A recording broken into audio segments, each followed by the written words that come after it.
Punjabi radio USA ਸੁਣ ਰਹੇ ਸਾਰੇ ਹੀ ਮਾਣਯੋਗ ਅਤੇ ਸਤਿਕਾਰਤ ਸਰੋਤਿਆਂ ਨੂੰ ਪਿਆਰ ਸਤਿਕਾਰ ਸਰ ਨਿੱਘੀ ਜਿਹੀ ਸਤਿ ਸ੍ਰੀ ਅਕਾਲ। ਸਭ ਨੂੰ ਜੀ ਨੂੰ ਆਖਦੇ ਹਾਂ। ਸੋ ਤੇ ਪ੍ਰੋਗਰਾਮ ਅਪਡੇਟ ਕੈਲੀਫੋਰਨੀਆ 'ਚ ਆਪ ਸਭ ਦਾ ਸਵਾਗਤ ਹੈ। ਮੈਂ ਰਾਜਕਰਨਵੀਰ ਸਿੰਘ ਜੁੜ ਚੁੱਕੇ ਨੇ ਹਰਜੋਤ ਸਿੰਘ ਖਾਲਸਾ ਜੀ, ਸਵਾਗਤ ਹੈ। ਸਤਿ ਸ੍ਰੀ ਅਕਾਲ ਜੀ। ਸਤਿ ਸ਼੍ਰੀ ਅਕਾਲ, ਧੰਨਵਾਦ ਜੀ ਆਇਆਂ ਨੂੰ। ਪੰਜਾਬੀ ਰੇਡੀਓ USA ਦੇ ਜਿੰਨੇ ਵੀ ਸਰੋਤੇ ਸਾਡੇ ਸਾਰੇ ਹੀ AM ਸਟੇਸ਼ਨ FM ਸਟੇਸ਼ਨ ਘਰਾਂ ਦੇ ਵਿੱਚ ਰੇਡੀਓ ਸੈਟਸ ਦੇ ਰਾਹੀਂ ਟੈਲੀਫੋਨ ਰਾਹੀਂ ਫੇਸਬੁੱਕ YouTube ਤੇ ਲਾਈਵ ਦੇਖ ਰਹੇ ਹੋ ਸੁਣ ਰਹੇ ਹੋ ਸਾਰਿਆਂ ਨੂੰ ਜੀ ਆਇਆਂ ਨੂੰ ਤੇ ਬਹੁਤ ਹੀ ਪਿਆਰ ਦੇ ਸਤਿਕਾਰ ਭਰੀ ਸਤਿ ਸ਼੍ਰੀ ਅਕਾਲ। ਸਰੋਤਿਓ, ਅੱਜ ਜਨਵਰੀ ਦੀ 3 ਤਰੀਕ ਆ ਤੇ ਦਿਨ ਮੰਗਲਵਾਰ ਆ। ਤੁਹਾਡੇ ਲਈ ਸ਼ਾਮ ਦਾ ਅਪਡੇਟ ਕੈਲੀਫੋਰਨੀਆ ਪ੍ਰੋਗਰਾਮ ਲੈ ਕੇ ਹਾਜ਼ਰ ਹੋਏ ਹਾਂ। ਸਾਡੇ ਅੱਜ ਦੇ ਪ੍ਰੋਗਰਾਮ ਦੇ ਸਪਾਂਸਰ ਨੇ ਖਾਲਸਾ ਇੰਸ਼ੋਰੈਂਸ ਏਜੰਸੀ, ਜਿਨ੍ਹਾਂ ਦੇ ਕੋਲੋਂ ਤੁਸੀਂ ਹਰ ਇੱਕ ਤਰੀਕੇ ਦੀ ਇੰਸ਼ੋਰੈਂਸ ਕਰਵਾ ਸਕਦੇ ਹੋ। ਇੰਸ਼ੋਰੈਂਸ ਬਾਰੇ ਪਤਾ ਕਰਨ ਲਈ ਕਾਲ ਕਰ ਸਕਦੇ ਹੋ 408-272-2500। ਜੇਕਰ ਤੁਸੀਂ ਮੈਡੀਕੇਅਰ ਦੇ ਲਈ ਅਪਲਾਈ ਕਰਨਾ ਹੈ, ਮੈਡੀਕੇਅਰ ਤੁਹਾਡਾ ਚੱਲ ਰਿਹਾ ਹੈ, ਵੱਖ-ਵੱਖ ਪਲਾਨਸ ਦੇ ਲਈ ਤੁਸੀਂ ਚੇਂਜਸ ਕਰਵਾਉਣਾ ਚਾਹੁੰਦੇ ਹੋ ਜਾਂ ਪਤਾ ਕਰਨਾ ਚਾਹੁੰਦੇ ਹੋ ਤਾਂ ਕਾਲ ਕਰ ਸਕਦੇ ਹੋ Khalsa insurance agency 4082722500। Terkera immigration law firm, immigration ਦਾ ਹੋਵੇ ਕਿਸੇ ਵੀ ਤਰੀਕੇ ਦਾ ਕੰਮ, call attorney J Terkera 415-909-0503। Amarjit Singh Fresno, Gurbachan Singh Nagra Sacramento, Navjit Singh Dhillon Yuba City, Avtar Singh Manzil Clovis, Sewak Singh Hollister, Raminder Basra, Karamjit Chauhan, Hardial Singh Bakersfield, Jagtar Singh Anandpuri, Fremont, Manjit Singh Kalon, Landmark Trans Modesto. ਇਹਨਾਂ ਸਾਰਿਆਂ ਦਾ ਧੰਨਵਾਦ। ਜੇਕਰ ਤੁਸੀਂ ਜਾਂ ਕੋਈ ਹੋਰ ਕਾਰੋਬਾਰ ਇਸ ਪ੍ਰੋਗਰਾਮ ਨੂੰ ਸਪਾਂਸਰ ਕਰਨਾ ਚਾਹੁੰਦੇ ਹੋ, ਸੰਪਰਕ ਕਰ ਸਕਦੇ ਹੋ ਨੰਬਰ 408-722-7698 ਦੇ ਉੱਤੇ। ਜੀ ਅੱਜ ਦੀਆਂ ਖਬਰਾਂ ਵੱਲ ਆਈਏ। ਕੱਲ ਆਪਾਂ ਜਿਸ ਤਰ੍ਹਾਂ ਖਬਰ ਸਾਂਝੀ ਕੀਤੀ ਸੀ, ਇੱਕ ਟੈਸਲਾ ਕਾਰ ਜੋ ਡੈਵਲਸ ਪੁਆਇੰਟ ਹੈਗਾ ਆ ਹਾਈਵੇ ਦੇ ਉੱਤੇ, ਜਦੋਂ ਤੁਸੀਂ LA ਵੱਲੋਂ ਆਉਂਦੇ ਆ ਤੇ ਉੱਥੋਂ ਇੱਕ ਕਾਰ ਡਿੱਗ ਪਈ ਸੀ ਤੇ ਹੈਲੀਕਾਪਟਰ ਦੇ ਨਾਲ ਉੱਥੋਂ ਸਾਰਿਆਂ ਨੂੰ ਕੱਢ ਲਿਆ ਗਿਆ ਸੀ। ਪਰ ਹੁਣ ਕੁਝ ਘੰਟੇ ਪਹਿਲਾਂ ਦੀ ਖਬਰ ਇਹ ਆ ਰਹੀ ਆ ਵੀ ਉਸ ਕਾਰ ਨੂੰ ਚਲਾਉਣ ਵਾਲਾ ਧਰਮੇਸ਼ ਏ ਪਟੇਲ ਇੰਡੀਅਨ ਮੂਲ ਦਾ ਆ ਤੇ ਉਸ ਨੇ ਜਾਣ ਬੁੱਝ ਕੇ ਜਿਹੜੀ ਕਾਰ ਆ ਉਹ ਇੰਨੀ ਹਾਈਟ ਤੇ ਜਾ ਕੇ ਉਹ ਸਿੱਟੀ ਸੀ, ਲਗਭਗ 250 ਫੁੱਟ ਥੱਲੇ। ਤੇ ਪਰ ਲੱਕਲੀ ਸਾਰੇ ਸਰਵਾਈਵ ਕਰ ਗਏ ਤੇ ਹੁਣ ਧਰਮੇਸ਼ ਪਟੇਲ ਨੂੰ ਚਾਰਜ ਕੀਤਾ ਗਿਆ ਆ ਮਰਡਰ ਦੇ ਸੰਬੰਧ ਦੇ ਵਿੱਚ। ਉਹਦੇ ਨਾਲ ਉਹਦੀ ਵਾਈਫ ਸੀ 41 ਸਾਲਾਂ ਦੀ, 2 ਬੱਚੇ, ਇੱਕ 7 ਸਾਲ ਦਾ ਤੇ ਇੱਕ ਜੋ ਆ 4 ਸਾਲ ਦਾ। ਜੀ ਹਰਜੋਤ ਸਿੰਘ ਜੀ, ਅਟੈਂਪਟਡ ਮਰਡਰ ਤੇ ਚਾਈਲਡ ਅਬਿਊਜ਼ ਦੇ ਮਾਮਲੇ ਵਿੱਚ ਹੁਣ ਧਰਮੇਸ਼ ਏ ਪਟੇਲ ਨੂੰ ਗ੍ਰਿਫਤਾਰ, ਉਸ ਨੂੰ ਹਿਰਾਸਤ 'ਚ ਲਿਆ ਜਾਊਗਾ। ਚਾਰਜ ਜਿਹੜਾ ਉਹ ਕਰ ਲਿਆ ਗਿਆ ਆ ਤੇ ਜ਼ੇਰੇ ਇਲਾਜ ਸੀਗਾ ਹਸਪਤਾਲ ਦੇ ਵਿੱਚ। ਜਿੱਡੀ ਉਚਾਈ ਤੋਂ ਇਹ ਗੱਡੀ ਜਿਹੜੀ ਡਿੱਗੀ ਹਰਜੋਤ ਸਿੰਘ ਜੀ, ਕਹਿੰਦੇ ਵੀ ਇਸ ਦੇ ਵਿੱਚ ਬਚਣਾ ਬਹੁਤ ਘੱਟ ਚਾਂਸ ਹੁੰਦੇ ਆ, ਪਰ ਸਮਹਾਉ ਸਰਵਾਈਵ ਕਰ ਗਏ। 3 ਹੈਲੀਕਾਪਟਰਾਂ ਦੀ ਮਦਦ ਦੇ ਨਾਲ ਜਿਹੜੇ ਫਸਟ ਰਿਸਪੌਂਡਰਸ ਆ ਉਹਨਾਂ ਨੇ ਇਸ ਦੇ ਵਿੱਚ ਚਾਰੇ ਜਿਹੜੇ ਜੀ ਫਸੇ ਸੀਗੇ ਉਹਨਾਂ ਨੂੰ ਕੱਢਿਆ। ਹੁਣ ਇਸ ਦੇ ਪਿੱਛੇ ਕੀ ਕਾਰਨ ਸੀਗਾ, ਵੀ ਇਹ ਸੁਸਾਈਡ ਕਰ ਰਹੇ ਸੀਗੇ ਜਾਂ ਇਹ ਕੀ ਇਹਨੇ ਧੱਕੇ ਦੇ ਨਾਲ ਆਪਣੇ ਕੋਲੋਂ ਹੀ ਮਨ ਬਣਾ ਕੇ ਇਹ ਸਾਰਾ ਕੁਝ ਜਿਹੜਾ ਉਹ ਕਰ ਦਿੱਤਾ, ਉਹਦੇ ਬਾਰੇ ਅਜੇ ਪਤਾ ਲੱਗਣਾ ਆ। ਸੈਨ ਮਟੇਓ ਕਾਉਂਟੀ ਜੇਲ੍ਹ ਦੇ ਵਿੱਚ ਇਸ ਨੂੰ ਟਰਾਂਸਪੋਰਟ ਕਰ ਦਿੱਤਾ ਗਿਆ ਹਸਪਤਾਲ ਦੇ ਵਿੱਚੋਂ ਜਿਹੜਾ ਰਿਲੀਜ਼ ਕਰਨ ਤੋਂ ਬਾਅਦ ਦੇ ਵਿੱਚ। ਸੈਨ ਮਟੇਓ ਕਾਉਂਟੀ ਦੇ ਡਿਸਟ੍ਰਿਕਟ ਅਟਰਨੀ ਉਹਨਾਂ ਨੇ ਜਿਹੜਾ ਉਹ ਦੱਸਿਆ ਆ ਤੇ ਕਹਿੰਦੇ ਵੀ ਅਜੇ ਉਹਨਾਂ ਨੂੰ ਹਾਈਵੇ ਪੈਟਰੋਲ ਦੇ ਦੁਆਰਾ ਜਿਹੜਾ ਕੇਸ ਆ ਉਹ ਨਹੀਂ ਮਿਲਿਆ ਵੀ ਪਟੇਲ ਨੂੰ ਜਿਹੜਾ ਉਹ ਚਾਰਜ ਕਰਨਾ ਚਾਹੀਦਾ ਆ ਜਾਂ ਨਹੀਂ। ਪਰ ਕਹਿੰਦੇ ਵੀ ਪਿਓ ਨੇ ਇਸ ਧਰਮੇਸ਼ ਏ ਪਟੇਲ ਨਾਂ ਦੇ ਬੰਦੇ ਨੇ ਜਾਣ ਬੁੱਝ ਕੇ ਆਪਣੀ ਗੱਡੀ ਜਿਹੜੀ ਉਹ ਖੱਡ ਦੇ ਵਿੱਚ ਸੁੱਟ ਦਿੱਤੀ ਸੀ, ਜਿਸ ਦੇ ਵਿੱਚ 2 ਬੱਚੇ ਤੇ ਨਾਲ ਉਸਦੀ ਵਾਈਫ ਜਿਹੜੀ ਉਹ ਸ਼ਾਮਲ ਜਿਹੜੀ ਉਹ ਸੀਗੀ। ਸੋ ਬਹੁਤ ਮੰਦਭਾਗੀ ਜਿਹੜੀ ਹਰਜੋਤ ਸਿੰਘ ਜੀ ਘਟਨਾ ਵਾਪਰੀ ਆ। ਕੀ ਕਾਰਨ ਰਹੇ ਇਸ ਨੇ ਇਹ ਜਿਹੜਾ ਕਾਰਾ ਕਰਨ ਦੇ ਲਈ ਮਨ ਜਿਹੜਾ ਉਹ ਬਣਾਇਆ, ਇਹ ਇੱਕ ਜਾਂਚ ਦਾ ਜਿਹੜਾ ਵਿਸ਼ਾ ਆ ਤੇ ਇੱਕ ਇਸ ਦੇ ਉੱਤੇ ਚਰਚਾ ਦਾ ਵਿਸ਼ਾ ਜਿਹੜਾ ਉਹ ਜ਼ਰੂਰ ਬਣੇਗਾ। ਬੜੀ ਮੰਦਭਾਗੀ ਜਿਹੜੀ ਗੱਲ ਆ ਇਹ ਵਾਪਰੀ ਆ। ਸੋ ਕੱਲ ਪਰਸੋਂ ਜਦੋਂ ਇਹ ਖਬਰ ਆਈ ਸੀ, ਲੋਕ ਸੋਚਦੇ ਸੀਗੇ ਵੀ ਖੌਰੇ ਇਹਨਾਂ ਦੇ ਚੱਲਦੇ ਮੀਂਹ ਦੇ ਕਰਕੇ ਵੀ ਇਹ ਉਹਦੇ ਵਿੱਚ ਫਸ ਗਏ, ਯੂ ਟਰਨ ਮਾਰਨ ਲੱਗੇ ਸੀਗੇ ਤੇ ਤਾਂ ਇਹਨਾਂ ਦੀ ਗੱਡੀ ਜਿਹੜੀ ਤਿਲਕ ਕੇ ਫਿਸਲ ਕੇ ਜਿਹੜੀ ਉਹ ਵਿੱਚ ਡਿੱਗੀ। ਪਰ ਅੱਜ ਇਹ ਕਨਫਰਮ ਕੀਤਾ ਜਾ ਰਿਹਾ ਆ ਵੀ ਇਸ ਨੇ ਜਾਣ ਬੁੱਝ ਕੇ ਹੀ ਆਪਣੇ ਪਰਿਵਾਰ ਸਮੇਤ ਇਸ ਗੱਡੀ ਨੂੰ ਥੱਲੇ ਜਿਹੜਾ ਉਹ ਸੁੱਟ ਲਿਆ ਸੀਗਾ ਤੇ ਜਿਸ ਦੇ ਵਿੱਚ ਇਹਨਾਂ ਦਾ ਬਾਲ ਬਚਾਅ ਹੋਇਆ। ਹੁਣ ਇਹ ਬਚਦਾ ਹਰਜੋਤ ਸਿੰਘ ਜੀ ਗਿਆ ਆ, ਪਰ ਇਹ ਜਿਹੜੇ ਵੱਖ-ਵੱਖ ਚਾਰਜਿਸ ਆ ਜੇ ਸਾਰੇ ਸਾਬਤ ਹੋ ਜਾਂਦੇ ਆ ਤਾਂ ਭਾਈ ਇਸ ਨੂੰ ਹੁਣ ਤਿਲ ਮਰਨ ਵਾਲੀ ਗੱਲ ਇਸ ਦੇ ਲਈ ਬਣੇਗੀ। ਕੈਲੀਫੋਰਨੀਆ ਹਾਈਵੇ ਪੈਟਰੋਲ ਤੇ ਗੋਲਡਨ ਗੇਟ ਡਿਵੀਜ਼ਨ ਨੇ ਇਹ ਦੱਸਿਆ ਆ ਵੀ ਧਰਮੇਸ਼ ਪਟੇਲ ਨੂੰ ਜਦੋਂ ਹੀ ਹਸਪਤਾਲ ਤੋਂ ਛੁੱਟੀ ਹੋਊਗੀ ਉਸ ਨੂੰ ਸੈਨ ਮਟੇਓ ਕਾਉਂਟੀ ਜੇਲ੍ਹ ਦੇ ਵਿੱਚ ਲੈ ਜਾਇਆ ਜਾਊਗਾ ਤੇ ਇਨਵੈਸਟੀਗੇਸ਼ਨ ਉਹਨਾਂ ਨੇ ਆਲਰੇਡੀ ਸ਼ੁਰੂ ਕਰ ਦਿੱਤੀ ਹੈ। ਇਹ 11 ਵਜੇ ਕੱਲ ਸੋਮਵਾਰ ਵਾਪਰਿਆ ਹਾਈਵੇ 1 ਦੇ ਉੱਤੋਂ, ਜਿਹੜਾ 20 ਮੀਲ ਦੂਰ ਆ south west of San Francisco. Scenic stretch ਹੈਗਾ ਆ, ਬਹੁਤ ਸਾਰੇ ਲੋਕ ਉੱਥੇ ਜਾਂਦੇ ਆ ਤੇ ਇਹਨੂੰ ਡੈਵਲ ਸਲਾਈਡ ਕਰਕੇ ਕਿਹਾ ਜਾਂਦਾ ਹੈ। ਬਹੁਤ ਉੱਚੀ ਜਗ੍ਹਾ ਜਿੱਥੋਂ ਇੱਕਦਮ ਥੱਲੇ ਨੂੰ ਜਿਹੜਾ 250 ਫੁੱਟ ਡੂੰਘੀ ਕਾਰ ਆ ਇਸ ਨੇ ਜਾਣ ਬੁੱਝ ਕੇ ਸਿੱਟੀ ਹੈਗੀ ਆ। ਇਹ ਹੁਣ ਕਨਫਰਮ ਹੋ ਚੁੱਕਾ ਹੈਗਾ। ਚੀਫ ਪੋਰਟਜਨਰ ਇਹ ਫਾਇਰ ਫਾਈਟਰ ਜੋ ਹੈਗੇ ਆ ਉਹਨਾਂ ਨੇ ਇਹ ਕਿਹਾ ਵੀ ਅਸੀਂ ਬਹੁਤ ਹੈਰਾਨ ਆ ਵੀ ਕਿਸ ਤਰ੍ਹਾਂ ਜਿਹੜੇ ਸਾਰੇ ਆ ਉਹ ਬਚ ਗਏ। ਲੱਕਲੀ ਜਿਹੜੇ ਬੱਚੇ ਆ ਉਹਨਾਂ ਦੇ ਤਾਂ ਕੋਈ ਸੱਟ ਤੱਕ ਵੀ ਨਹੀਂ ਲੱਗੀ ਦੋਨਾਂ ਦੇ, ਤੇ ਜੋ ਅਡਲਟ ਸੀ ਉਹ ਦੋਨੋਂ ਹੀ, ਜਿਹੜਾ ਧਰਮੇਸ਼ ਪਟੇਲ ਤੇ ਉਹਦੀ ਜਿਹੜੀ ਵਾਈਫ ਆ, ਉਹਨਾਂ ਦੇ ਸੱਟਾਂ ਜ਼ਰੂਰ ਲੱਗੀਆਂ ਹੈਗੀਆਂ। ਸੋ ਹੁਣ ਇਹ ਸਾਰੀ ਜਿਹੜੀ ਇਨਵੈਸਟੀਗੇਸ਼ਨ ਆ ਇਸ ਤੋਂ ਬਾਅਦ, ਕਿਉਂਕਿ ਕਈ ਵਾਰੀ ਤਾਂ ਇਹ ਵੀ ਰੌਲਾ ਬਹੁਤ ਪੈਂਦਾ ਰਿਹਾ ਕਿ ਜਿਹੜੀ ਟੈਸਲਾ ਸੀ ਆਟੋ ਡਰਾਈਵ ਤੇ ਲਾਈ ਹੋ ਸਕਦੀ ਆ, ਇਦਾਂ ਆ ਟੈਸਲਾ ਦੀ ਕਾਫੀ ਜ਼ਿਆਦਾ ਜਿਹੜੀ ਆ ਇਸ ਨਿਊਜ਼ ਦੇ ਵਿੱਚ ਬਦਨਾਮੀ ਵੀ ਹੋ ਰਹੀ ਸੀ ਕਾਰਾਂ ਦੀ। ਪਰ ਹੁਣ ਜੋ ਰਿਪੋਰਟ ਪਬਲਿਸ਼ ਹੋਈ ਆ ਉਹਦੇ ਮੁਤਾਬਕ ਟੈਸਲਾ ਦਾ ਡਰਾਈਵਰ ਖੁਦ ਹੀ ਕਾਰ ਨੂੰ ਚਲਾ ਕੇ ਉਸਨੇ ਪਰਿਵਾਰ ਸਮੇਤ ਕਾਰ ਥੱਲੇ ਸਿੱਟੀ। ਇਹ ਇੱਕ ਤਰ੍ਹਾਂ ਦੇ ਨਾਲ ਉਸ ਦੇ ਉੱਤੇ ਹੁਣ ਮਰਡਰ ਦੇ ਚਾਰजेस ਲਾਏ ਗਏ ਹੈਗੇ। ਅਟੈਂਪਟਡ ਮਰਡਰ ਐਂਡ ਜਿਹੜੇ ਚਾਈਲਡ ਅਬਿਊਜ਼ ਦੇ ਜਿਹੜੇ ਚਾਰजेस ਆ ਧਰਮੇਸ਼ ਏ ਪਟੇਲ ਪੈਸੇਡੀਨਾ ਦਾ ਰਹਿਣ ਵਾਲਾ ਜਿਹੜਾ ਦੱਸਿਆ ਜਾਂਦਾ ਆ ਉਸ ਉੱਤੇ ਲਗਾਏ ਗਏ ਆ। ਇਨਸੀਡੈਂਟ ਅਜੇ ਵੀ ਇਨਵੈਸਟੀਗੇਸ਼ਨ ਦੇ ਅਧੀਨ ਜਿਹੜਾ ਉਹ ਹੈਗਾ ਆ। ਸੋ ਕਹਿੰਦੇ ਵੀ ਡਰਾਈਵਿੰਗ ਮੋਡ ਕੀ ਸੀਗਾ ਟੈਸਲਾ ਦਾ, ਇਹ ਇਸ ਦੇ ਵਿੱਚ ਕੋਈ ਵੀ ਕੰਟਰੀਬਿਊਟਿੰਗ ਫੈਕਟਰ ਨਹੀਂ ਹੈ, ਉਸ ਦਾ ਕੋਈ ਮਾਇਨੇ ਜਿਹੜਾ ਇਸ ਦੇ ਵਿੱਚ ਹੁਣ ਨਹੀਂ ਰਹਿ ਜਾਂਦਾ, ਕਿਉਂਕਿ ਇਹ ਜਾਣ ਬੁੱਝ ਕੇ ਥੱਲੇ ਸਿੱਟਣ ਵਾਲੀ ਇਸ ਨੇ ਗੱਲ ਕੀਤੀ ਸੀਗੀ। ਅਟੈਂਪਟਡ ਫੈਮਿਲੀ ਸੁਸਾਈਡ ਸੀਗਾ ਜਾਂ ਇਕੱਲੇ ਉਹਨਾਂ ਨੂੰ ਮਾਰ, ਕਿਉਂਕਿ ਜੇ ਇੰਨੀ ਦੂਰੋਂ ਸੁੱਟੂਗਾ ਹਰਜੋਤ ਸਿੰਘ ਜੀ ਉਹਦੇ ਵਿੱਚ ਉਹਨੂੰ ਪਤਾ ਆ ਵੀ ਆਪ ਵੀ ਜਿਹੜਾ ਉਹ ਮਰੂਗਾ। ਕੀ ਉਹਦੇ ਤੇ ਕੋਈ ਫਾਈਨੈਂਸ਼ੀਅਲ ਸੀਗਾ, ਕੋਈ ਘਰ ਦੀ ਪ੍ਰੋਬਲਮ ਸੀ, ਨੌਕਰੀ ਗਈ ਸੀ, ਜਾਂ ਕੀ ਹੋ ਸਕਦਾ। ਵੱਖ-ਵੱਖ ਹਰ ਇੱਕ ਜਣਾ ਆਪੋ ਆਪਣੀ ਕਿਆਸ ਰਾਈ ਜਿਹੜਾ ਉਹ ਲਾ ਰਿਹਾ ਹੈਗਾ ਆ। ਪਰ ਬਹੁਤ ਮੰਦਭਾਗੀ ਜਿਹੜੀ ਗੱਲ ਹੈ, ਸੋਚਣ ਵਿਚਾਰਨ ਵਾਲੀ ਜਿਹੜੀ ਹਰਜੋਤ ਸਿੰਘ ਜੀ ਗੱਲ ਆ ਵੀ ਕਿਸ ਪਾਸੇ ਵੱਲ ਨੂੰ ਜਾ ਰਹੀ ਆ। ਅੱਜ ਕੱਲ੍ਹ ਲੋਕ ਆਪਣੇ ਪਰਿਵਾਰਾਂ ਦੀ, ਉਹਨਾਂ ਦੀ ਜਾਨ ਦੀ ਖਾਤਰ ਤਾਂ ਕਈ ਕੁਛ ਕਰਦਾ ਆ, ਉਹਨਾਂ ਦੇ ਸੁੱਖ ਦੇ ਲਈ ਕਈ ਕੁਛ ਕਰਦਾ ਆ, ਪਰ ਇਹਨੇ ਏਡਾ ਵੱਡਾ ਕਦਮ ਜਿਹੜਾ ਉਹ ਕਿਉਂ ਜਿਹੜਾ ਉਹ ਚੁੱਕ ਲਿਆ, ਤੇ ਉਸ ਦਾ ਖਾਮਿਆਜ਼ਾ ਜਿਹੜਾ ਹੁਣ ਸਭਨਾਂ ਨੂੰ ਇਹ ਇੱਥੇ ਇਹਦਾ ਪਰਿਵਾਰ ਆ, ਪਿੱਛੇ ਵੀ ਹੋਣਗੇ ਸਾਰੇ ਜੀ ਜਿਹੜੇ ਹੋਰ ਆ, ਉਹਨਾਂ ਸਾਰਿਆਂ ਨੂੰ ਵੀ ਜਿਹੜਾ ਨਾਲ ਦੇ ਨਾਲ ਭੁਗਤਣਾ ਪੈਣਾ। ਕਿੰਨਾ ਜਿਹੜਾ ਟਰੌਮੇ ਦੇ ਵਿੱਚ ਉਹਨਾਂ ਸਾਰਿਆਂ ਨੂੰ, ਬੱਚਿਆਂ ਨੂੰ ਹੁਣ ਦੇਖੋ ਕੀ ਜਿਹੜਾ ਹੋਊਗਾ ਉਹ ਲੰਘਣਾ ਪਊਗਾ। ਬਹੁਤ ਮਾੜੀ ਜਿਹੜੀ ਇਹ ਗੱਲ ਹਰਜੋਤ ਸਿੰਘ ਜੀ ਵਾਪਰੀ ਆ। ਅਗਲੀ ਜਿਹੜੀ ਹਰਜੋਤ ਸਿੰਘ ਜੀ ਗੱਲ ਕਰਦੇ ਜਾਈਏ, ਅਮਰੀਕਾ ਦੇ ਵਿੱਚ ਪਹਿਲੀ ਜਿਹੜੀ ਇੱਕ ਸਿੱਖ ਬੀਬੀ ਆ ਉਹ ਫੀਮੇਲ ਜੱਜ ਜਿਹੜੀ ਉਹ ਬਣੀ ਆ, ਮੋਨਿਕਾ ਸਿੰਘ, ਮਨਪ੍ਰੀਤ ਕੌਰ ਮੋਨਿਕਾ ਸਿੰਘ। ਕਹਿੰਦੇ ਵੀ ਇਸਨੇ ਨਵੇਂ ਸਾਲ ਦੇ ਵਿੱਚ Harris County civil County court ਲਾ ਨੰਬਰ 4 ਦੇ ਵਿੱਚ ਐਜ਼ ਏ ਜੱਜ ਅਹੁਦੇ ਨੂੰ ਜਿਹੜਾ ਉਹ ਸਾਂਭ ਲਿਆ ਹੈਗਾ। ਨਵੰਬਰ 2021 ਦੇ ਵਿੱਚ ਇਸਨੇ ਆਪਣੀ ਕੈਂਡੀਡੇਸੀ ਐਲਾਨੀ ਸੀ ਵੀ ਮੈਂ ਹਿਊਸਟਨ ਦੀ ਜਿਹੜੀ ਰਹਿਣ ਵਾਲੀ ਹਾਂ ਤੇ ਮੈਂ ਆਪਣੀ ਕਮਿਊਨਿਟੀ ਨੂੰ ਰਿਪਰੈਜ਼ੈਂਟ ਕਰਦੀ ਹਾਂ। ਕਈ ਜਿਹੜੀ ਲੀਡਰਸ਼ਿਪ ਡਾਇਵਰਸਿਟੀ ਦੇ ਜਿਹੜੇ ਪ੍ਰਾਈਜ਼ਸ ਜਿਹੜੇ ਆ ਉਸ ਦੇ ਵਿੱਚ ਉਸਨੇ ਜਿੱਤ ਜਿਹੜੀ ਉਹ ਕੀਤੀ ਸੀਗੀ, ਤੇ ਫਾਈਨਲੀ ਨਵੰਬਰ 2022 ਦੇ ਵਿੱਚ ਹੈਰਿਸ ਕਾਉਂਟੀ ਦੇ ਸਿਵਲ ਕੋਰਟ ਦੇ ਲਈ ਜੱਜ ਇਲੈਕਟ ਜਿਹੜੀ ਉਹ ਹੋਈ ਆ। ਇਹ ਪਹਿਲੀ ਜਿਹੜੀ ਸਿੱਖ ਫੀਮੇਲ ਜੱਜ ਜਿਹੜੀ ਆ ਉਹ US ਦੇ ਵਿੱਚ ਹੋਵੇਗੀ।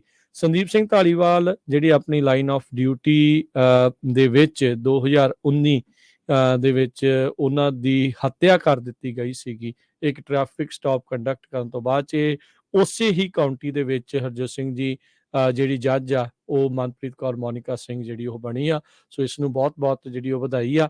ਇਹ ਜੰਮੀ ਪਲੀ ਹਿਊਸਟਨ ਦੀ ਆ, ਟੈਕਸਨ ਦੀ ਜਿਹੜੀ ਉਹ ਰਹੀ ਆ, ਤੇ ਆਪਣੇ ਹੋਮ ਟਾਊਨ ਦੇ ਲਈ ਕਹਿੰਦੇ ਆ ਵੀ ਫੀਅਰਸ ਐਡਵੋਕੇਟ ਜਿਹੜੀ ਉਹ ਰਹੀ ਆ। 1970 ਦੇ ਦਹਾਕੇ 'ਚ ਉਸ ਦੇ ਜਿਹੜਾ ਪਰਿਵਾਰ ਆ ਉਹ ਇੱਥੇ ਮੂਵ ਹੋਇਆ ਸੀਗਾ, ਤੇ ਇਹਦਾ ਜਿਹੜਾ ਡੈਡੀ ਆ ਉਹ US ਦੇ ਵਿੱਚ ਆਰਕੀਟੈਕਟ ਦੇ ਅਧੀਨ ਜਿਹੜਾ ਆ ਹਰਜੋਤ ਸਿੰਘ ਜੀ ਕੰਮ ਕਰਦਾ ਰਿਹਾ। 1965 ਦੇ ਇਮੀਗ੍ਰੇਸ਼ਨ ਐਕਟ ਦੇ ਤਹਿਤ ਬਾਅਦ ਦੇ ਵਿੱਚ ਇੱਥੇ ਗ੍ਰੀਨ ਕਾਰਡ ਇਹਨਾਂ ਨੂੰ ਇਸ਼ੂ ਹੋਇਆ, ਤੇ ਫਾਈਨਲੀ ਜਿਹੜੀ ਆ ਇਹ ਅੱਜ 2023 ਦੇ ਵਿੱਚ ਜਾ ਕੇ ਹਰਜੋਤ ਸਿੰਘ ਜੀ ਇਹ ਜੱਜ ਬਣੀ ਆ। ਜੀ, ਅਗਲੀ ਖਬਰ ਵੱਲ ਚਲੀਏ ਤੇ ਅੱਜ ਹਾਊਸ ਸਪੀਕਰ ਦੀ ਜਿਸ ਤਰ੍ਹਾਂ ਸਿਲੈਕਸ਼ਨ ਹੋਣੀ ਸੀ, ਇਲੈਕਸ਼ਨ ਚਾਹੇ ਸਮਝ ਲਓ, ਤੇ ਆਪਾਂ ਸਵੇਰੇ ਵੀ ਖਬਰ ਕੀਤੀ ਸੀ, ਕਹਿੰਦੇ ਵੀ 3 ਰਾਊਂਡ ਦੇ ਵਿੱਚ ਜਿਹੜੀ VOTING ਹੋਈ ਆ, ਪਰ ਕੈਵਨ ਮੈਕਾਰਥੀ ਜੋ ਆ ਉਹ ਪੋਜੀਸ਼ਨ ਆਪਣੀ ਸਕੇਅਰ ਨਹੀਂ ਕਰ ਸਕੇ। 218 ਵੋਟਾਂ ਉਹ ਨਹੀਂ ਲਿਜਾ ਸਕੇ। 3 ਰਾਊਂਡ ਲਗਾਤਾਰ ਹੋਈ ਆ। ਕਹਿੰਦੇ ਪਈ ਇਸ ਤੋਂ ਪਹਿਲਾਂ ਸੈਂਚਰੀ ਦੇ ਵਿੱਚ 1855 ਦੇ ਵਿੱਚ 133 ਰਾਊਂਡ ਦੀ VOTING ਹੋਈ ਸੀ ਤੇ 2 ਮਹੀਨੇ ਲੱਗੇ ਸੀਗੇ। ਕਹਿੰਦੇ ਦਸੰਬਰ 1855 ਤੋਂ ਲੈ ਕੇ ਫਰਵਰੀ 1856 ਤਾਈਂ ਜੋ ਹਾਊਸ ਸਪੀਕਰ ਆ ਉਸ ਨੂੰ ਮਲਟੀਪਲ ਬੈਲਟਸ ਦੇ ਰਾਹੀਂ ਇਲੈਕਟ ਕਰਨ ਦੇ ਲਈ। ਮਕਾਰਥੀ ਨੂੰ ਰਿਪਬਲਿਕਨਸ ਕਾਫੀ ਜਿਹੜੇ ਆ ਉਹਦੇ ਕ੍ਰਿਟਿਕ ਕਰ ਰਹੇ ਆ। 19 ਦੇ ਕਰੀਬ ਜਿਹੜੇ ਆ ਉਹਨਾਂ ਨੇ ਵੱਖ-ਵੱਖ ਲੋਕਾਂ ਨੂੰ ਵੋਟਾਂ ਪਾਈਆਂ। ਪਹਿਲੇ ਰਾਊਂਡ ਦੇ ਵਿੱਚ ਜੈਫਰੀਜ਼ ਜੋ ਡੈਮੋਕ੍ਰੇਟ ਪਾਰਟੀ ਦੇ ਲਈ ਕੈਂਡੀਡੇਟ ਆ, ਉਹਨਾਂ ਨੂੰ 212, ਮਕਾਰਥੀ ਨੂੰ 203 ਤੇ 19 ਨੇ ਹੋਰ ਰਿਪਬਲਿਕਨਸ ਨੂੰ ਵੋਟ ਪਾਈਆਂ। ਰਾਊਂਡ 2 ਦੇ ਵਿੱਚ ਵੀ ਸੇਮ ਹੀ ਰਿਹਾ। ਰਾਊਂਡ 3 ਦੇ ਵਿੱਚ ਮਕਾਰਥੀ ਇੱਕ ਵੋਟ ਨੂੰ ਲੂਜ਼ ਕਰ ਗਿਆ ਤੇ ਉਹ ਉਹਨਾਂ ਨੇ ਜਾਰਡਨ ਨੂੰ ਪਾਈ ਆ। ਸੋ ਇਹ ਕਾਫੀ ਜਿਹੜਾ ਭੰਬਲ ਭੂਸਾ ਪਿਆ ਆ। ਸੋ ਦੇਖਦੇ ਆ ਕੀ ਬਣਦਾ ਆ। ਪਰ ਡੈਮੋਕ੍ਰੇਟਸ ਨੇ ਇਹ ਕਿਹਾ ਵੀ ਡੈਮੋਕ੍ਰੇਸੀ ਦੇ ਲਈ ਇੱਕ ਬਹੁਤ ਹੀ ਸੈਡ ਡੇ ਹੈਗਾ ਆ। ਜੀ ਤੇ ਹਰਜੋਤ ਸਿੰਘ ਜੀ ਅਜੇ ਸਪਸ਼ਟ ਨਹੀਂ ਹੈ ਕੀ ਆ। ਤੇ ਇਹਦੇ ਨਾਲ ਜਿਹੜਾ ਹਰਜੋਤ ਸਿੰਘ ਜੀ ਇਹ ਵੀ ਇੱਕ ਗੱਲ ਆ ਵੀ ਅਜੇ ਤੱਕ ਕੋਈ ਵੀ ਜਾਣਾ ਜਿਹੜਾ ਆ ਉਹ ਸਹੁੰ ਨਹੀਂ ਚੁੱਕ ਸਕੇਗਾ ਜਿੰਨੀ ਦੇਰ ਤੱਕ ਗੈਵਲ ਦੇ ਉੱਤੇ ਲੀਡਰ ਜਿਹੜਾ ਸਪੀਕਰ ਕੌਣ ਹੁੰਦਾ ਆ, ਨਵੇਂ ਚੁਣੇ ਗਏ ਜਿੰਨੇ ਵੀ ਕਾਂਗਰਸਮੈਨ ਕਾਂਗਰਸ ਵੂਮਨ ਆ, ਉਹਨਾਂ ਨੂੰ ਅਜੇ ਵੇਟ ਕਰਨਾ ਪੈਣਾ ਆ ਜਿਹੜਾ ਵੀ ਕੌਣ ਜਿਹੜਾ ਉਹ ਸਹੁੰ ਚੁਕਾਊਗਾ। ਸੋ ਇਹ ਸਾਰਾ ਕੁਝ ਹੁਣ ਇੰਤਜ਼ਾਰ ਜਿਹੜਾ ਆ ਨਵਿਆਂ ਦੇ ਲਈ ਰਹਿਣ ਵਾਲਾ ਹੈਗਾ ਜੀ। ਤੇ ਅਗਲੀ ਖਬਰ ਵੱਲ ਚੱਲੀਏ। ਆਪਾਂ ਕੁਝ ਵੈਦਰ ਨਾਲ ਰਿਲੇਟਡ ਵੀ ਗੱਲ ਕਰਨੀ ਆ। ਕੈਲੀਫੋਰਨੀਆ ਦੇ ਵਿੱਚ ਜੋ ਸਟਾਰਮਸ ਆਏ ਆ ਉਹਦੇ ਨਾਲ ਕਈ ਜਗ੍ਹਾ ਦੇ ਉੱਤੇ ਫਾਇਦਾ ਵੀ ਬਹੁਤ ਹੋਇਆ ਆ, ਫਲੱਡ ਵੀ ਬਹੁਤ ਆਏ ਆ, ਨੁਕਸਾਨ ਵੀ ਹੋਇਆ। ਲੇਕ ਸ਼ਾਸਤਾ 34% ਫੁੱਲ ਹੋ ਗਈ ਹੈਗੀ ਆ। ਸੋ ਇਹ ਇੱਕ ਵਧੀਆ ਜਿਹੜਾ ਇਸ ਮੀਂਹ ਦੇ ਨਾਲ ਹੋਇਆ। ਹੁਣ ਜਿਹੜਾ ਨਵਾਂ ਸਟਾਰਮ ਆਣਾ ਹੈਗਾ ਕੱਲ ਨੂੰ ਬੁੱਧਵਾਰ ਵੀਰਵਾਰ ਨੂੰ, ਉਹਦੇ ਨਾਲ ਹੋਰ ਜ਼ਿਆਦਾ ਜਿਹੜਾ ਆ ਮੀਂਹ ਪਊਗਾ ਤੇ ਕਹਿੰਦੇ ਭਈ ਜਿੰਨੀਆਂ ਲੇਕਸ ਹੈਗੀਆਂ ਆ ਉਹਨਾਂ ਦੇ ਵਿੱਚ ਜਿਹੜਾ ਪਾਣੀ ਆ ਉਹ ਵਧੂਗਾ ਜੀ। ਸੋ ਰੈਜ਼ਰਵਾਇਰਸ ਹੌਲੀ ਹੌਲੀ ਜਿਹੜੇ ਉੱਤੇ ਚੱਲ ਰਹੇ ਆ। ਜਿਹੜਾ ਆਪਣਾ ਫ੍ਰੈਜ਼ਨੋ ਦੇ ਲਾਗੇ ਹਰਜੋਤ ਸਿੰਘ ਜੀ ਰੈਜ਼ਰਵਾਇਰ ਮਿਲਟਨ ਵਾਲਾ ਆ, ਉਹ 77% ਜਿਹੜਾ ਇਸ ਟਾਈਮ ਫੁੱਲ ਦੱਸਿਆ ਜਾਂਦਾ ਆ। ਪਾਈਨ ਫਲੈਟ ਵਾਲੇ ਦੇ ਵਿੱਚ ਵੀ ਜਿਹੜਾ ਆ ਉਹ ਹੌਲੀ ਹੌਲੀ ਜਿਹੜਾ ਭਰਨਾ ਜਿਹੜਾ ਆ ਹਰਜੋਤ ਸਿੰਘ ਜੀ ਉਹ ਸ਼ੁਰੂ ਹੋ ਰਿਹਾ ਆ। ਸੋ ਔਰੋਵਿਲ ਸ਼ਾਸਤਾ ਜਿੰਨੇ ਵੀ ਨਰਦਰਨ ਕੈਲੀਫੋਰਨੀਆ ਵਾਲੇ ਆ, ਫਾਲਸਮ ਵਾਲੇ ਆ, ਇਹ ਹੌਲੀ ਹੌਲੀ ਭਰਨੇ ਸ਼ੁਰੂ ਹੋ ਰਹੇ ਆ। ਸੋ ਮੀਂਹ ਤੇ ਬਰਫ਼ ਦੇ ਨਾਲ ਖਾਸਾ ਜਿਹੜਾ ਫਰਕ ਆ ਉਹ ਪੈ ਰਿਹਾ ਆ। ਕੱਲ ਤੋਂ ਜਿਹੜਾ ਹਰਜੋਤ ਸਿੰਘ ਜੀ ਇੱਕ ਹੋਰ ਸਟਾਰਮ ਐਟਮੋਸਫੇਰਿਕ ਰਿਵਰ ਕੈਲੀਫੋਰਨੀਆ ਦੇ ਵਿੱਚ, ਨਰਦਰਨ ਕੈਲੀਫੋਰਨੀਆ ਦੇ ਵਿੱਚ ਆ ਰਹੀ ਆ। ਸੋ ਲੋਕ ਜਿਹੜੇ ਸਤਰਕ ਰਹਿਣ, ਸੁਚੇਤ ਰਹਿਣ। ਕਈ ਕੁਛ ਜਿਹੜਾ ਹੋ ਸਕਦਾ ਆ। ਤੇਜ਼ ਹਵਾਵਾਂ ਦੇ ਨਾਲ ਇਸ ਵਾਰ ਰੁੱਖਾਂ ਦੇ ਡਿੱਗਣ ਦੀ ਸੰਭਾਵਨਾ ਪਹਿਲੋਂ ਦੇ ਨਾਲੋਂ ਵੀ ਜਿਹੜੀ ਜ਼ਿਆਦਾ ਦੱਸੀ ਜਾ ਰਹੀ ਹੈਗੀ ਆ। ਸੋ ਐਕਸਟ੍ਰੀਮ ਵੈਦਰ ਇਵੈਂਟਸ ਜਿਹੜੇ ਆ ਉਹ ਜਿਹੜੇ ਇਸ ਟਾਈਮ ਹੋ ਸਕਦੇ ਨੇ ਤੇ ਫਲੱਡਡ ਵਾਟਰਸ ਦੇ ਵਿੱਚ ਹਰ ਇੱਕ ਨੂੰ ਜਾਣ ਤੋਂ ਰੋਕਿਆ ਜਾ ਰਿਹਾ ਵੀ ਭਾਈ ਉੱਥੇ ਜਿਹੜਾ ਤੁਸੀਂ ਬਚ ਕੇ ਜਿਹੜਾ ਉਹ ਰਹੋ। ਸੋ ਤੇ ਬਿਜਲੀ ਉਹ ਵੀ ਕਈ ਥਾਵਾਂ ਦੇ ਉੱਤੇ ਜਿਹੜੀ ਉਹ ਜਾ ਸਕਦੀ, ਕਿਉਂਕਿ ਕੱਲਾ ਮੀਂਹ ਪੈਂਦਾ ਹੋਵੇ ਤਾਂ ਹਰਜੋਤ ਸਿੰਘ ਜੀ ਬੜੀ ਵੱਖਰੀ ਗੱਲ ਆ, ਪਰ ਜਦੋਂ ਤੇਜ਼ ਹਵਾਵਾਂ ਨਾਲ ਆਉਂਦੀਆਂ ਆ, ਜਦੋਂ ਰੁੱਖ ਡਿੱਗਦੇ ਆ, ਖੰਭੇ ਟੁੱਟਦੇ ਆ, ਤਾਰਾਂ ਟੁੱਟਦੀਆਂ ਆ ਤੇ ਪਾਵਰ ਆਊਟੇजेस ਜਿਹੜੀਆਂ ਇਸ ਦੇ ਵਿੱਚ ਕਾਮਨ ਹੁੰਦੀਆਂ ਨੇ। ਸੋ ਭਾਈ ਇਹ ਜਿਹੜਾ ਚੀਜ਼ ਆ ਉਹ ਤੁਸੀਂ ਜਿਹੜਾ ਜ਼ਰੂਰ ਧਿਆਨ ਜਿਹੜਾ ਉਹ ਰੱਖਿਓ ਵੀ ਆਉਣ ਵਾਲੇ ਇਸ ਸਟਾਰਮ ਦੇ ਵਿੱਚ ਤੁਸੀਂ ਤਿਆਰੀ ਕਿੱਦਾਂ ਰੱਖਣੀ ਹੈ। ਜੀ ਬਿਲਕੁਲ। ਅਗਲੀ ਖਬਰ ਵੱਲ ਚੱਲੀਏ। ਕਹਿੰਦੇ ਰਿਸੈਸ਼ਨ ਜਿਹੜੀ ਇੱਕ ਇਦਾਂ ਦੀ ਚੀਜ਼ ਆ ਜਿਹਦੇ ਉੱਤੇ ਹੁਣ ਹਰ ਕੋਈ ਬੈਟ ਕਰ ਰਿਹਾ ਹੈਗਾ। Everyone is batting on recession. ਇੱਕ ਮਨੀ ਮੈਨੇਜਰ ਨੇ ਇਹ ਕਿਹਾ ਕਿ 2023 ਦਾ ਜਿਹੜਾ ਨਵਾਂ ਸਾਲ ਸੀ, ਨਵਾਂ ਦਿਨ ਅੱਜ ਟ੍ਰੇਡਿੰਗ ਦਾ ਸੀਗਾ, ਉਹ ਵੀ ਜਿਹੜਾ ਆ ਕਾਫੀ ਟ੍ਰੇਡਿੰਗ ਫਿਜ਼ਲ ਰਹੀ ਹੈਗੀ ਆ। ਸੋ ਬੜਾ ਗੁੱਡ ਦਿਨ ਨਹੀਂ ਰਿਹਾ। ਤੇ ਜਿਸ ਤਰ੍ਹਾਂ ਆਪਾਂ ਪਿਛਲੇ ਕਈ ਹਫ਼ਤਿਆਂ ਤੋਂ ਗੱਲਬਾਤ ਕਰਦੇ ਆ ਰਹੇ ਆ ਵੀ ਜੋ ਇਕਨੋਮੀ ਆ ਉਹ 2023 ਦੇ ਵਿੱਚ ਕਾਫੀ ਸ਼ੇਕੀ ਰਹੇਗੀ। ਸੋ ਇਹ ਉਹਦੀ ਜਿਹੜੀ ਸ਼ੁਰੂਆਤ ਆ ਉਹ ਤਾਂ ਪਿਛਲੇ 2-3 ਮਹੀਨਿਆਂ ਤੋਂ ਹੋਈ ਹੈਗੀ ਆ ਤੇ ਰੀਅਲ ਸਟੇਟ ਦਾ ਵੀ ਕਾਫੀ ਡਾਊਨ ਚੱਲ ਰਿਹਾ ਹੈਗਾ। ਸੋ ਜਿੱਦਾਂ ਵੀ ਅਪਡੇਟ ਆਉਂਦੀ ਰਹੂਗੀ ਜ਼ਰੂਰ ਆਪਾਂ ਤੁਹਾਡੇ ਨਾਲ ਇਹ ਸਾਂਝੀ ਕਰਦੇ ਰਹਾਂਗੇ। ਜੀ ਬਿਲਕੁਲ। ਅਗਲੀ ਜਿਹੜੀ ਹਰਜੋਤ ਸਿੰਘ ਦੀ ਗੱਲ ਕਰਦੇ ਜਾਈਏ, Fresno County board of supervisors ਨੇ ਅੱਜ ਸਰਬਸੰਮਤੀ ਦੇ ਨਾਲ ਮਤਾ ਪਾਸ ਜਿਹੜਾ ਉਹ ਕਰ ਦਿੱਤਾ। ਮਡੇਰਾ ਦਾ ਹਸਪੀਟਲ ਕਲੋਜ਼ਰ ਤੋਂ ਬਾਅਦ ਚ ਲੋਕਲ ਐਮਰਜੈਂਸੀ ਉੱਥੇ ਡਿਕਲੇਅਰ ਕਰ ਦਿੱਤੀ ਗਈ ਆ। ਮਡੇਰਾ ਕਮਿਊਨਿਟੀ ਹਸਪੀਟਲ ਜਿਹੜਾ ਆ ਉਹ ਬੰਦ ਹੋ ਗਿਆ ਆ। ਉਤੋਂ ਕੋਵਿਡ ਦਾ ਸਰਜ, ਫਲੂ ਤੇ RSV ਜਿਹੜਾ ਟ੍ਰਿਪਲ ਡਾਇਨਾਮਿਕ ਜਿਸ ਨੂੰ ਆਖਿਆ ਜਾ ਰਿਹਾ ਆ ਉਹ ਚੱਲ ਰਹੀ ਆ। ਤੇ ਮਡੇਰਾ ਕਮਿਊਨਿਟੀ ਕਾਲਜ ਉਹਨਾਂ ਨੇ ਦੱਸਿਆ ਸੀਗਾ ਵੀ ਫੰਡਸ ਨਹੀਂ ਹੈਗੇ, ਕੰਮ ਕਰਨ ਵਾਲੇ ਜਿਹੜੇ ਆ ਉਹ ਘੱਟ ਨੇ, ਤਾਂ ਉਹਦੇ ਚੱਲਦਿਆਂ ਇਸ ਨੂੰ ਜਿਹੜਾ ਉਹ ਬੰਦ ਕੀਤਾ ਜਾ ਰਿਹਾ ਆ। ਸੋ ਹੁਣ ਉਹਦੀ ਥਾਂ ਦੇ ਉੱਤੇ ਹਰਜੋਤ ਸਿੰਘ ਜੀ ਲੋਕ ਮਡੇਰੇ ਵਾਲੇ ਕਿੱਥੇ ਜਾਣਗੇ, ਉਹ ਬੜੀ ਇੱਕ ਵੱਡੀ ਜਿਹੜੀ ਚਿੰਤਾ ਬਣੀ ਪਈ। ਜਿਹੜੇ ਆਲਰੇਡੀ ਉੱਥੇ ਦਾਖਲ ਸੀਗੇ ਉਹਨਾਂ ਨੂੰ ਵੱਖ-ਵੱਖ ਹੋਰ ਨਜ਼ਦੀਕੀ ਹਸਪਤਾਲਾਂ ਦੇ ਵਿੱਚ ਜਿਹੜਾ ਉਹ ਰਿਪਲੇਸ ਕਰਕੇ ਉੱਥੇ ਜਿਹੜਾ ਉਹ ਪਹੁੰਚਾਇਆ ਗਿਆ ਹੈਗਾ। ਸੋ Fresno County board of supervisors ਨੇ ਡਿਕਲੇਅਰ ਕਰ ਦਿੱਤੀ ਹੈ ਤੇ ਨਾਲ ਹੀ ਉਹਨਾਂ ਨੇ ਸਿਫਾਰਿਸ਼ ਕੀਤੀ ਹੈ ਗਵਰਨਰ ਆਫ ਕੈਲੀਫੋਰਨੀਆ ਨੂੰ ਵੀ ਕਾਉਂਟੀ ਆਫ ਫ੍ਰੈਜ਼ਨੋ ਦੇ ਵਿੱਚ ਸਟੇਟ ਆਫ ਐਮਰਜੈਂਸੀ ਜਿਹੜੀ ਆ ਇਸ ਦੇ ਕਰਕੇ ਘੋਸ਼ਿਤ ਕੀਤੀ ਜਾਵੇ। ਜੀ, ਫੈਡਰਲ ਗਵਰਨਮੈਂਟ ਨੇ ਇਹ ਕਿਹਾ ਆ ਵੀ ਜੋ ਰੇਲ ਰੋਡ ਆ, ਟ੍ਰੇਨਸ ਆ, ਉਹ ਕੈਲੀਫੋਰਨੀਆ ਦੇ ਚਿਕਨਸ ਨੂੰ ਆਪਣਾ ਜੋ ਗ੍ਰੇਨ ਆ ਉਹ ਡਿਲੀਵਰ ਕਰਨ। ਫੈਡਰਲ ਰੈਗੂਲੇਟਰਸ ਨੇ ਇਹ ਕਿਹਾ ਵੀ Union Pacific railroad company make sure ਕਰੇ ਵੀ ਜੋ ਲਾਈਵ ਸਟਾਕ ਪ੍ਰੋਡਿਊਸਰਸ ਹੈਗੇ ਆ ਕੈਲੀਫੋਰਨੀਆ ਦੇ ਵਿੱਚ, ਉਹ ਉਹਨਾਂ ਦੇ ਲਈ ਜੋ ਦਾਣਾ ਪਾਣੀ ਆ ਉਹ ਹੋਰ ਸਟੇਟਾਂ ਤੋਂ ਡਿਲੀਵਰ ਕਰੇ, ਕਿਉਂਕਿ ਕਹਿੰਦੇ ਮਿਲੀਅਨਸ ਆਫ ਚਿਕਨਸ ਤੇ hundreds of thousands of cattle ਇਹ ਭੁੱਖਮਰੀ ਉਹਨਾਂ ਨੂੰ ਹੋ ਸਕਦੀ ਹੈਗੀ ਆ ਕੈਲੀਫੋਰਨੀਆ ਦੇ ਵਿੱਚ। US ਸਰਫੇਸ ਟਰਾਂਸਪੋਰਟੇਸ਼ਨ ਬੋਰਡ ਨੇ ਰੇਲ ਰੋਡ ਜੋ ਬੋਰਡ ਆ ਉਹਨਾਂ ਨੂੰ ਦੱਸਿਆ ਵੀ ਫੋਸਟਰ ਫਾਰਮ ਦੇ ਲਈ ਆਪਣੀਆਂ ਜਿਹੜੀਆਂ ਸਰਵਿਸਿਜ਼ ਆ ਉਹਨਾਂ ਨੂੰ ਇੰਪਰੂਵ ਕਰੋ। ਫੋਸਟਰ ਫਾਰਮ ਦਾ ਮੇਨ ਆਫਿਸ ਬੇਸਡ ਲਿਵਿੰਗਸਟਨ ਕੈਲੀਫੋਰਨੀਆ ਚ ਆ ਤੇ ਇਹਨਾਂ ਦੇ ਹੋਰ ਆਫਿਸ ਹੋਰ ਇਹਨਾਂ ਦੇ ਜਿਹੜੇ ਪ੍ਰੋਡਕਸ਼ਨ ਦੇ ਯੂਨਿਟ ਆ ਉਹ ਫ੍ਰਿਜ਼ਨੋ ਦੇ ਵਿੱਚ ਵੀ ਹੈਗੇ ਆ।